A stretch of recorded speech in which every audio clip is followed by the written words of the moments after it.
Oke, Assalamualaikum warahmatullahi wabarakatuh. Selamat datang di mata kuliah manajemen kinerja di pertemuan ketiga. Nanti nggak kerasa pertemuan ketujuh terus besoknya sudah meet gitu ya. Nah, di pertemuan kemarin kita membahas tentang konsep dan sistem manajemen kinerja, di mana kita fokus ke dua tahap dari perancangan manajemen kinerja. Itu pertama di tahap fondasi dan kedua di tahap nol yaitu fondasi, dan tahap pertama yaitu informasi. Nah, di informasi-informasi ini kita membahas tentang informasi yang berasal dari luar perusahaan yang dapat membuat kita menentukan standar manajemen kinerja yang diinginkan, di mana kemarin kita membahas tentang Porter Five Forces, jadi 5 ancaman yang mengancam perusahaan yang berasal dari lingkungan eksternal. Nah, sekarang kita maju ke tahap berikutnya, yaitu tahap kedua. Di perancangan sistem manajemen kinerja, apa yang akan kita bahas hari ini? Agenda hari ini adalah membahas tentang visi, misi, dan strategi perusahaan. Nah, di sini kita akan cepat aja karena ada lumayan panjang materinya. Nah, ini yang gambar yang saya perlihatkan minggu lalu tahap 0, tahap 1. Hari ini kita akan fokus ke tahap 2. Tapi tahap 2 itu lumayan panjang, jadi kita akan fokus aja di awal dulu ya, di visi, misi, dan strategi. Nah, visi. Pasti semuanya sudah tahu ya kalau kita ngomong soal visi, misi, dan strategi, tiga hal yang tidak bisa terlepaskan satu sama lainnya gitu ya. Apalagi di sebuah perusahaan. Saya yakin eh, bagi yang sudah bekerja pasti sudah di-share tentang visi misi perusahaannya pada saat baru masuk bekerja, atau yang sudah memiliki usaha pasti memiliki visi dan misi sendiri. Biasanya ada yang visi dan misi yang tertulis dan banyak juga yang tidak tertulis. Nah, visi itu adalah sebenarnya cita-cita yang ingin dicapai di masa depan, gitu kan? Jadi impian di masa depan, tapi apa bedanya dengan impian nanti kita lihat. Rentang waktunya 3-10 tahun. Kenapa? Karena diharapkan nanti setelah 10 tahun maksimal 10 tahun perusahaan itu terus beradaptasi dengan lingkungan, sehingga visi misi itu harus sering di evaluasi dan bisa diubah seiring dengan waktu. Nah, ada beberapa tujuan visi nih. Kalau nggak salah ada 3. Pertama, penyatuan tujuan, arah, dan sasaran. Jadi antara tujuan, arah, dan sasarannya semua disatukan. Jadi kalau ada kalimat visi itu biasanya dimulai dari tujuannya hingga terakhir mengungkapkan sasarannya. Nah, ada lagi tujuan visi, yaitu pemanfaatan sumber daya, baik itu sumber daya manusia, sumber daya teknologi, sumber daya alam, sumber daya finansial, dan lain-lain. Ya, betul sekali. Visi itu membentuk budaya korporasi atau corporate culture dari perusahaan atau usaha. Jadi jika kita ngeset sebuah visi dan visi itu dijalankan, jadi maksudnya kita melakukan kegiatan demi mencapai visi tersebut, secara tidak langsung itu kita sudah membentuk budaya dari perusahaan. Ada beberapa kriteria, nanti saya akan kembali ke sini karena ada page yang khusus tentang ini. Nah, ini adalah contoh. Jadi dari Vision Generator, kalau kalian bingung untuk menentukan sebuah visi, ini bisa membantu kalian. Jenis-jenis kata di setiap daftar ini bisa digabungkan dan membantu kalian untuk menentukan sebuah visi, asalkan visi tersebut sesuai dengan yang kalian inginkan untuk perusahaan atau usaha kalian. Ada daftar A sampai G, ini bisa diikuti contohnya. Kalian bilangnya di daftar A itu world class, terus daftar B-nya itu karena kalian pabrik, world class manufacturer gitu kan. Terus kalian lanjut ke daftar C-nya karena kalian ingin menjadi pabrik yang sangat inovatif, jadi kalian tulisnya world class manufacturer inovatif, terus lanjut lagi D, E, F, dan G, seperti itu sampai membuat atau menjadikan jadi satu kalimat. Nah, terus setelah itu kita ngomong nih, apa sih apa namanya per perhubungan dari visi dan kinerja, vision and performance. Apa hubungannya sebenarnya? Nah, kalau kita lihat di sini hubungannya ternyata adalah hubungan timbal balik nih. Jadi ada salah satu mereka berdua, mereka dua hal ini saling berhubungan satu sama lain dan menyupport satu sama lain. Nah, sebenarnya secara lebih detail, visi itulah yang membentuk, jadi pijakan awal untuk menyusun misi, strategi, variabel, benchmark. Nah, dari semua yang disusun itu sehingga dapat menentukan standar kinerja. Jadi intinya ke standar kinerja itulah hubungan antara visi dan performance. Jadi visi itu adalah pijakan awalnya. Performance adalah tujuan atau sasarannya. Nah, ini adalah vision requirement. Ada beberapa vision requirement di sini.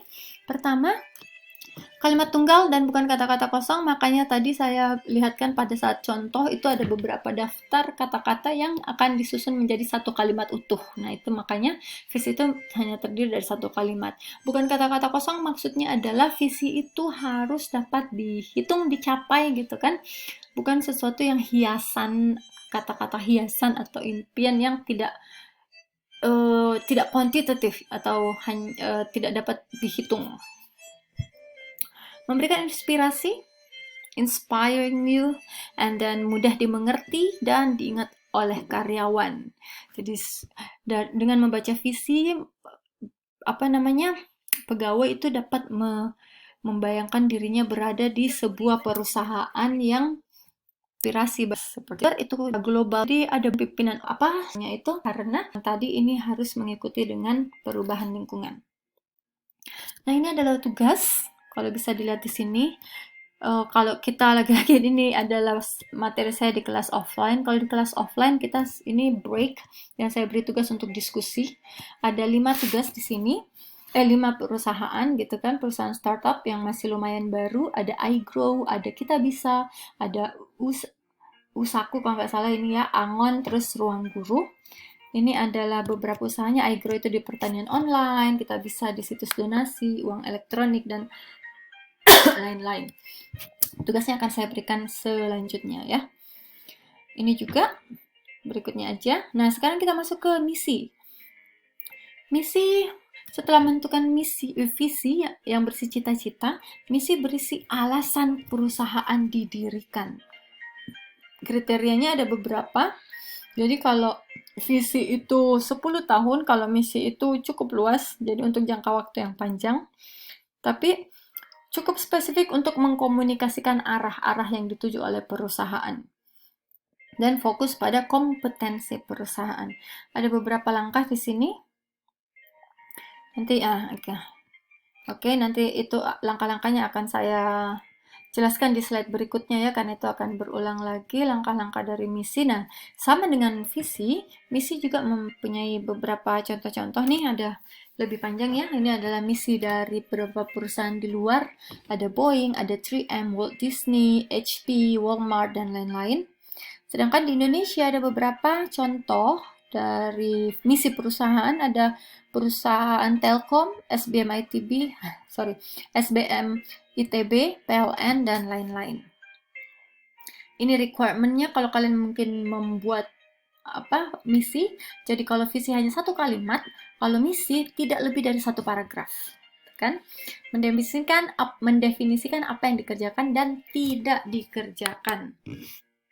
Nanti kita akan latihan membuat misi dari sebuah perusahaan mengikuti requirement atau ketentuan-ketentuan ini. Jadi nanti bisa dibaca apa saja ketentuan-ketentuannya. Dari ketentuan-ketentuan yang dimiliki oleh misi ini, dari ketentuan-ketentuan dalam menyusun misi ini, kita lalu latihan untuk menyusun misi dari perusahaan. Mungkin perusahaan yang mungkin sudah ada yang tahu, tapi mungkin lebih banyak yang belum tahu gitu ya. Ini adalah contohnya, perusahaannya ada B-Share, ada Pasienia, ada Sampah Mudah, ada Red Blood, and Relief. Ini adalah semua perusahaan startup yang berbasis di Indonesia. Nanti tugasnya juga lagi-lagi, karena ini online bukan offline, jadi akan diberikan di akhir gitu ya. Kalau ini online kita akan ganti-gantian nih, materi, diskusi. Tapi ini kita langsung aja di materi dulu. Dan yang terakhir berhubungan dengan strategi atau corporate strategy atau strategi perusahaan. Adalah integrasi antara tujuan utama perusahaan dan rangkaian-rangkaian tindakan. Jadi strategi itu berada di tengah-tengah yang mengintegrasikan antara tujuan dan langkah-langkah praktikal.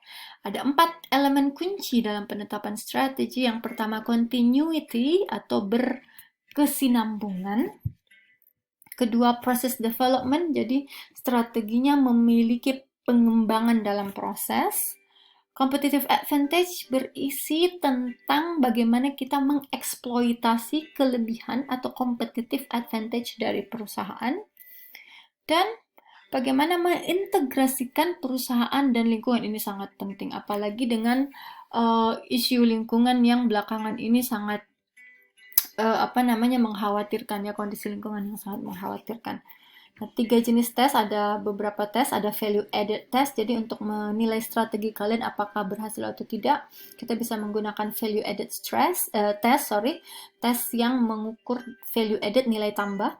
Konsistensi tes konsistensi, dan competitive advantage test atau tes competitive advantage atau kelebihan dari perusahaan. Nah, kita masuk ke yang paling saya suka.